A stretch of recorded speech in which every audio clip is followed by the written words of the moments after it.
Oli mi chiquillos. Esta es una historia de una seguidora, y please no me dejen en flopcito. Sin más rodeos empecemos. Yo tenía una amiga que se llamaba Nicole.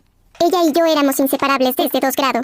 Cuando llegamos a 5 grado, una chica nueva se unió a la escuela. Se llama Mía. Nicole se empezó a interesar por ella dejándome a mí de lado. En el recreo les pregunté si me podía sentar con ellas y Nicole me respondió que no cucúe debería de respetar porque ella estaba conociendo a Mía. Yo pensé que era normal en los primeros días, pero después me empezó a ignorar más y más haciéndome sentir mal.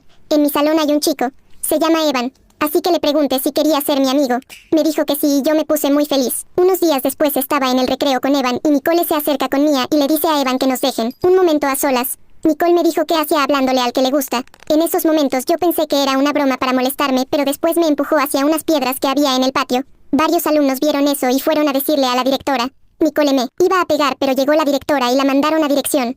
Ella se empezó a hacer la víctima y me dejó a mí como si fuera la mala, pero los alumnos